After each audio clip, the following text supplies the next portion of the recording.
t'est-il déjà arrivé d'haïr un personnage qui n'existe même pas? Actuellement, moi oui. Cette vidéo va servir de défouloir sur l'infâme fléau rapiécé qui aura fait souffrir aussi bien nos personnages favoris que nous spectateurs. Et même si tu fais partie de ces rares fous qui l'apprécient, déjà bizarre, reste ici, cela risquera sûrement de te plaire. Tu l'auras compris, aujourd'hui on va parler de Mahito.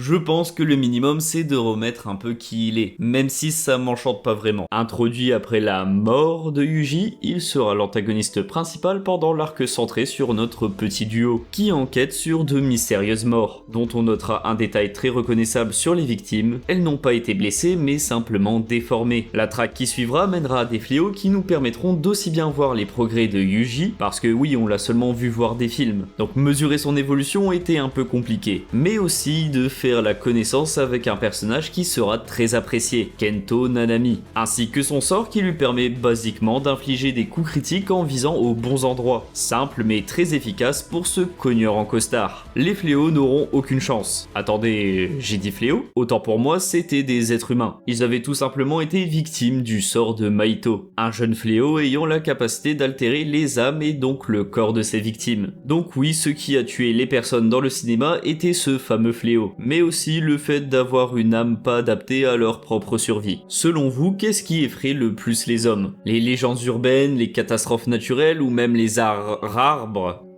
Alors oui, mais pour reprendre un bon film français, l'enfer, c'est les autres. Ce qui nourrit le plus de peur chez l'homme est dû à ses propres congénères. Et comme vous le savez, les fléaux sont les incarnations de ces peurs. Donc la plus dangereuse sera celle qui incarne la haine qu'ils nourrissent envers leur propre espèce. C'est pour cela qu'on verra l'apparition de Junpei, un jeune garçon ayant été victime des pires traitements de la part de ceux qu'on appelle personnes normales, nourrissant un fort ressentiment envers eux. Donc à ses yeux, la mort de ces derniers et d'humains en général, comparé à Itadori, ne l'atteignent pas vraiment. Bien au contraire. Bien sûr, il n'est pas fou au point de mettre tout le monde dans le même sac. On aura l'exemple de sa mère ou de son nouvel ami Yuji dont la mort provoquerait en lui tout sauf de l'indifférence. Et c'est ce qui arrivera. Donc pour la suite de l'histoire, on fera face à différents points de vue. D'un côté, celui de Junpei qui, selon lui, toutes les vies ne se valent pas. Ce sont nos actions qui définissent notre importance face à la mort, qui viendra s'opposer directement à Itadori qui, pour lui, chaque vie compte. Qu'importe leurs antécédents, elles méritent d'être sauvées. Mais à ça viendra s'ajouter une dernière vision. Une qui est un peu plus impartiale et inévitable. Car en vrai, la mort peut frapper n'importe qui, et cela à tout moment. Et bien sûr, son représentant n'est autre que Mahito. On peut dire qu'il est en somme la faucheuse. Que tu aimes, connaisses ou non la personne qui se trouvera sur sa route, le résultat est le même. Et d'ailleurs, pour mener ce rôle, quelle meilleure arme que celle qui te permet d'atteindre directement l'âme des gens. C'est pour cela qu'il est important de remettre un peu ses capacités en tant que fléau. Son pouvoir lui permet de voir l'âme des hommes, de pouvoir la toucher et surtout la modeler à sa guise. L'altération absolue permet à Mahito aussi de manipuler sa propre âme, lui donnant l'apparence qu'il veut. Endommager son corps ne sert donc à rien. Seuls quelques rares élus pouvant toucher l'âme de l'adversaire ou maîtriser l'extension du territoire et sa capacité à toucher avec certitude peuvent espérer lui infliger de réels dégâts. Surtout que sa maîtrise de l'âme lui permet de faire des opérations beaucoup plus poussées que ça, comme par exemple manipuler le cerveau de manière subtile au point qu'il n'altérera pas ses fonctions de base mais permettra d'évoluer, donnant par exemple à Junpei la capacité d'user de sorts comme un exorciste et même d'avoir accès aux connaissances qu'il aurait mis des années à acquérir. Sûrement ce qui explique pourquoi Mahito lui aussi progresse à une vitesse impressionnante, malgré le fait qu'il soit maximum âgé de 1 an ou 2. Il peut même outrepasser certaines règles de l'exorcisme, comme celle des serments aînés où il annulera la pénalité qu'a subi Mekamaru, mais qui pourtant gardera les facultés gagnées par le serment. Mais ne vous méprenez pas, il possède des capacités offensives bien terrifiantes. Déjà, on le sait, son simple toucher lui permet d'avoir accès à l'âme de sa cible, donc de la modifier et pouvant ainsi ôter la vie du malheureux qui s'en approchera trop. prenant une forme qui ne sied pas trop à la survie. Mais en plus de ça, il peut aussi stocker des corps humains, qu'il aura modifiés au préalable leur donnant diverses formes afin de pouvoir attaquer à distance, immobiliser l'ennemi ou tout simplement couvrir sa fuite. Bien sûr, tu t'en doutes que s'il peut modifier l'âme des autres, il peut aussi le faire sur la sienne, lui donnant une grande liberté de mouvement et surtout d'adaptation à tout type de situation. Sans compter que tant qu'il maintient son âme en bonne forme, il n'aura pas besoin de sort d'inversion pour se soigner. On ajoute à tout ça sa forte capacité d'apprentissage et il se hissera très vite au-dessus des meilleurs exorcistes de classe 1. Même Mekamaru, qui aura effleuré le niveau des grades supérieurs temporairement, se montrera impuissant, puisqu'au-delà de ses puissantes aptitudes, la manière dont il les utilise les rend encore plus terrifiantes. Tel le plus vil des hommes, le fléau met tout en œuvre pour mener la danse. Coup bas, utilisation d'otages dont il manipulera les actions et formes et même pousser ses capacités à un niveau supérieur en plein milieu du combat, grâce à l'expérience du rayon noir par exemple. Bien sûr, il aura aussi atteint le pinacle de l'exorcisme, l'extension du territoire. L'orbe d'isolement lui permet tout simplement de toucher à coup sûr, se retrouvant en son sein sans son principal problème, avoir à toucher sa cible directement. Si tu ne maîtrises pas de contre-mesure à l'extension du territoire, c'est game over pour toi. Donc comment peut-il être une telle menace alors que son unique capacité n'est pas aussi spectaculaire que celle de ses congénères, qui étaient là depuis le début?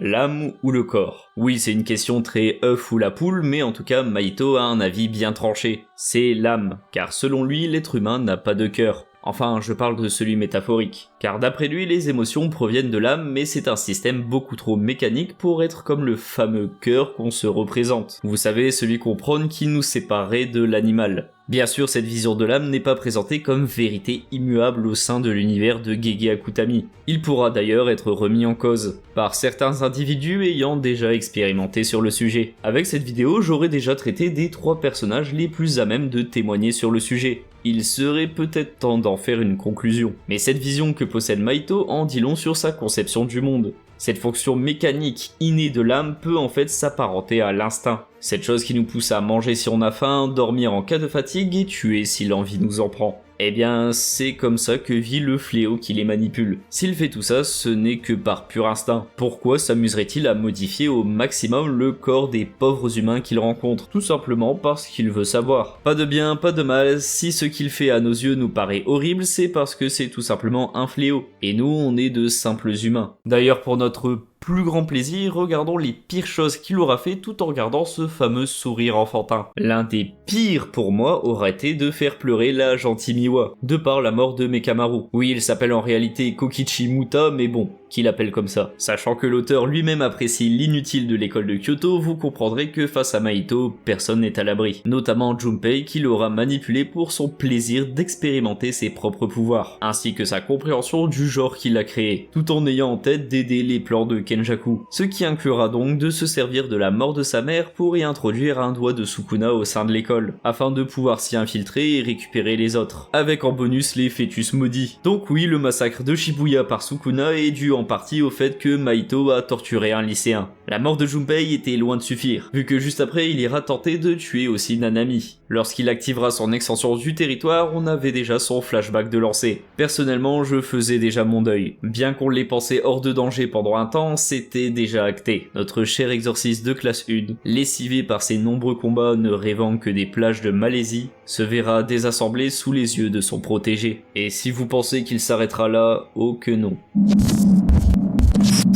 La pire chose que ces morts auront causé, c'est d'alourdir la souffrance que porte Yuji. Témoin du massacre de Sukuna, sa seule obsession sera d'essayer de faire pencher la balance du bon côté. Pourtant, tout ce qu'il tentera se soldera par que plus de morts, et surtout plus de regrets. Sans compter que Mahito aura déjà par le passé poussé Itadori à commettre une première pour lui, tuer des êtres humains. Une épreuve qui ne fera que déclencher une longue descente aux enfers pour notre protagoniste. Mais ça on en parlera un peu plus pendant la partie 2. Aujourd'hui on va rester concentré sur ce détestable individu. Lors de sa conception, Akutami voulait créer un personnage foncièrement méchant. Quelqu'un dont tout ce qu'il fera n'aura pas besoin d'être justifié, pas besoin de flashback ou de jeu de moralité. Non, faire d'ignobles actes serait dans sa nature. Donc, quelles caractéristiques lui permettraient de logiquement faire ça? Eh bien, tout simplement, Mahito est le fléau le plus proche de l'être humain. Comme l'aura présenté Jogo, il incarne le miroir de l'homme, le reflet de l'être qu'il craint le plus. Donc si on le déteste autant, c'est car c'est dans notre simple nature. En même temps, beaucoup craignent plus le genre humain que les autres espèces. Et comme on le sait, le fléau qui représente le feu et les volcans brûle, donc c'est assez logique que celui qui incarne la peur des hommes provoque ce même sentiment de rejet, se comportant comme on imaginerait un individu dangereux pour la société, sans aucune attache ni morale, se laissant aller à ses pulsions les plus basses sans qu'on puisse espérer le raisonner de s'abstenir. C'est aussi pour cela qu'il est le fléau ayant l'apparence la plus proche de nous. À l'exception de sa peau parsemée de coutures comme la créature de Frankenstein, on peut en dire que même physiquement c'est aussi l'amalgame du genre humain. Alors cela voudrait dire ce dont on a perçu en Mahito et donc ce qui dans un sens lui a donné vie. Haïr Mahito, c'est haïr la plus sombre part de nous-mêmes. Il faut voir Mahito comme une bête sauvage, un agent du chaos. Les plans élaborés dans un but bien précis soumis à la morale, ce n'est pas vraiment sa priorité. S'il trouve quelque chose d'amusant, il jouera avec jusqu'à épuisement. Si quelqu'un ne lui revient pas, il le tue. En somme, il agit comme un véritable fléau. Et Sukuna validera grandement ce comportement. C'est d'ailleurs pour cela qu'il sera le dernier en vie de sa petite troupe, car ces derniers ont commencé à trop raisonner comme des êtres humains, s'éloignant ainsi de leur véritable nature. Bref, j'espère que cette vidéo t'aidera ne serait-ce qu'un peu à mieux comprendre pourquoi ce personnage est aussi détestable. J'aurais pris un ton faussement haineux envers cet individu, mais c'est plutôt le genre qu'on adore détester. Le genre de personnage dont les méfaits nous atteignent d'autant plus de par le fait qu'il blessera ceux auxquels on se sera profondément attaché. Une marque de la qualité d'écriture de l'œuvre d'Akutami. La preuve qu'il aura touché aussi notre âme.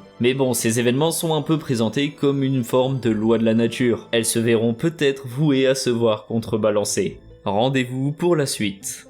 Merci d'avoir regardé cette vidéo jusqu'au bout. J'espère qu'elle t'a plu, si c'est le cas, tu sais comment ça fonctionne. Un like, un partage, un commentaire et surtout abonne-toi. Ça prend 2 secondes et ça aide vraiment. En attendant, j'ai fait pas mal de vidéos sur Jujutsu Kaisen et pas que, si t'es encore là, c'est que ça va sûrement te plaire. Donc n'hésite pas à aller les voir. Je stream aussi 3 fois par semaine sur Twitch.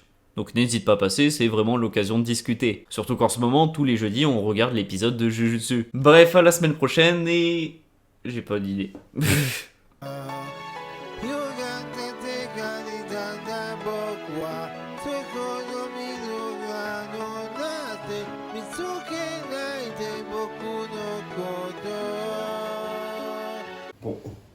Bon, toi... Et vraiment, je vous le donne en giveaway, j'en peux plus.